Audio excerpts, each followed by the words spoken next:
મધુના લગ્નને 2 વર્ષ થયા હતા. તે બાળપણથી જ ખૂબ જ સુંદર હતી અને તે હંમેશા લોકોને આકર્ષિત કરવામાં સફળ રહેતી.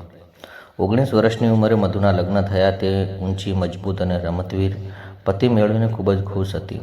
પરંતુ ધીમે ધીમે બધું તૂટી પડવા લાગ્યું અને લગ્નના 2 વર્ષ પછી મધુએ એવી પરિસ્થિતિનો સામનો કરવો પડ્યો કે તે ક્યારેય ઈચ્છતી ન હતી કે તે અંતે જ્યારે મધુનો પતિ 3 મહિનાના પ્રવાસે ગયો ત્યારે તેના દેવરે તેની દુર્દશા સમજી અને મધુ ખૂબ જ ખુશ થઈ ગઈ. એક દિવસ ગામમાંથી એક ટેલિગ્રામ આવ્યો જેમાં તેના સાસુની તબિયત બગડવાની જાહેરાત કરવામાં આવી હતી.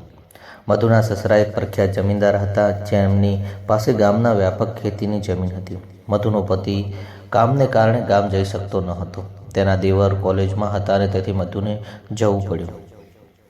કોમલને ત્યાં જવું જરૂર હતી, કોઈ એવી વ્યક્તિ કે જેના સાસુ અને સસરા બંનેનું ધ્યાન રાખી શકે અને તેના બદલે ઘરનું સંચાલન કરી શકે. મધુના લગ્ન પછી તરત જ તેના સાસરિયાના ઘરે ગઈ અને તેના સાસરિયાની સેવા કરી અને મધુએ તેની સારી સેવા કરીને તેમને ખૂબ જ ખુશ કર્યા. બંને મધુની સુંદરતા અને માસુમિયતથી પ્રભાવિત થયા. મધુની સાસુએ તેના વખાણ કરતાં ક્યારેય થાકતી ન હતી. બંને એટલી સુંદર, સંસ્કારી અને મહેનતુ પુત્રવધૂને ખૂબ જ ખુશ હતા. મધુના સાસરા પણ તેની દરેક નાની વાતમાં પર શરમાઈ જવાની અદાથી ખૂબ જ પ્રભાવિત થયા. તેમણે ખાસ કરીને મધુને ઓછામાં ઓછા 2 મહિના માટે મોકલવાનું કહ્યું. મધુ 2 મહિના વધુ સુધી ગામમાં રહી અને તે વિચારતી ચિંતિત હતી કે બીજો કોઈ વિકલ્પ ન હતો. તેને જવું પડ્યું. તેના સાસુ અને સસરા બંનેને સ્ટેશન પર લેવા માટે આવ્યા હતા. મધુ તેના સસરા સામે પડદો રાખતી હતી, એટલા માટે તેને ચૂનીનો પડદો માથા પર રાખ્યો હતો. સાસુના આશીર્વાદ લીધા પછી કોમલ અને તેના સસરાના ચરણ સ્પર્શ કર્યા અને મધુની સાસુએ તેની પુત્રવધૂનું આગમનથી તે ખૂબ જ ખુશ થઈ. તેને સ્ટેશનની બહાર લઈ જાય અને તેને ઘોડાગાડી પર લઈ ગયા અને સવારે ખૂબ જ મુશ્કેલીથી પોતાને કાબૂમાં રાખી. સસરા પોતાની પુત્રવધૂ વિશે આવું વિચારીને શરમાયા.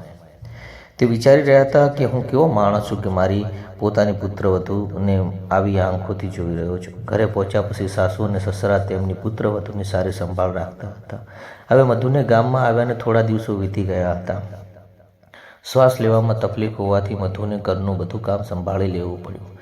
તેણે તેના સાસુ અને સસરાની સેવા કરી અને તેમને ખૂબ જ ખુશ કર્યા હતા. ગામની સ્ત્રીઓ લહેંગા પહેરતી હતી અને તેને વધુ પણ ક્યારે પણ લહેંગા પહેર્યા લાગતી નથી.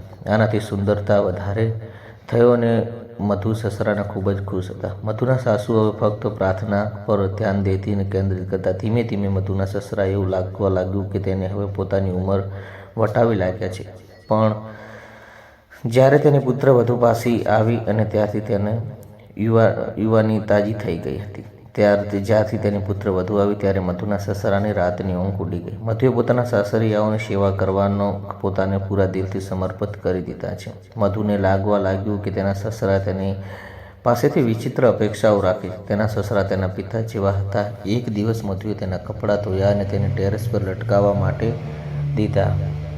એટલામાં વાદળોના ભેગા થયા અને વરસાદ પડ્યો હતો અને સસરાએ મધુને કહે, "વહુ, વરસાદ પડવાનો છે, હું ઉપરથી કપડાં લાવું છું." અને મધુએ કહ્યું, "ના પપ્પા, તમે તકલીફ ના આપો, હું તરત જ જઈ અને લઈ આવું છું." તેમણે તેને આજે ફક્ત તેના કપડાં જ સુકાઈ રહ્યા હતા અને વહુ, અને આખો દિવસ આટલું બધું કામ કરો છો, તકલીફ કે છે અને પણ થોડું કામ કરવા દો.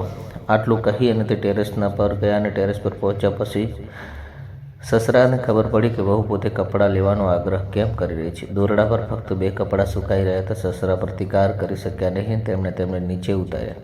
સસરાએ કહ્યું, "પુત્રવધૂ ઉપર ફક્ત 2 કપડાં જ હતા." મધુએ શરમાતા કહ્યું, "પિતાજી, તેથી જ હું કહી રહી હતી કે હું તેને લાવીશ. તમે બિનજરૂરી મુશ્કેલી લીધી છે. તમારી ઉંમર, ઘણીવાર નવા કપડાં સુકાવવાની ઝડપથી જરૂર પડે છે. ગામમાં સ્ત્રીઓ આવા કપડાં પહેરતી નથી અને જો તમારે જરૂર પડે તો તમારી સાસુને કહેજો.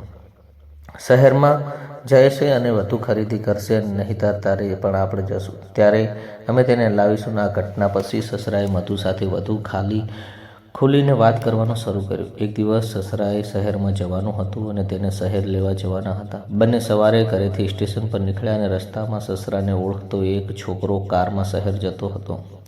તે સસરાને કહ્યું, "તારી કાકીને પણ સાથે લઈ જા." સસરાએ પાછા ફર્યા અને દરવાજો બંધ કર્યો અને બાથરૂમમાંથી પાણી પડવાનો અવાજ આવી રહ્યો હતો. કદાચ પુત્રવધૂ મધુ નહાતી હતી, તેથી તે વિચારી રહી હતી કે તેના સાસુ અને સસરા સાંજ સુધી પાછા આવશે.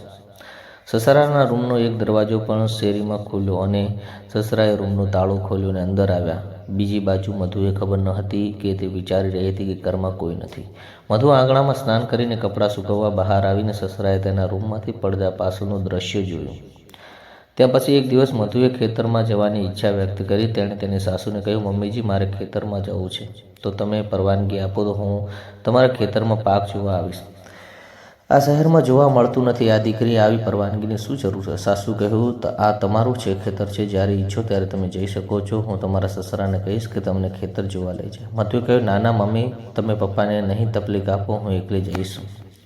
અને પછી આપવાનો અર્થ, તકલીફ આપવાનો અર્થ શું છે? પણ ઘણા દિવસો પછી ખેતરમાં ગયા નથી, તેમને પણ તે સાથે લઈ જજો. સાસુએ સસરાને કહ્યું, સાંભળો, આજે તમારી વહુને ખેતર બતાવવા લઈ જાઓ. તેમ કહીને તે તેને એકલી જશે તો તને રોકી. સસરાએ કહ્યું, તમે જઈ જશે અને ઠીક છે, હું લઈ જઈશ, અને પણ તો એકલી હોત તો થાત ગામમાં કોઈ ડર કે? સાસુ કહ્યું, તમે શું કહી રહ્યા છો? તમે તમારી યુવાન વહુને એકલી મોકલવા માંગો છો? તમારી એ યુવાની સંભાળાતી શક્તિ નથી, પોતાને કેવી રીતે સંભાળે?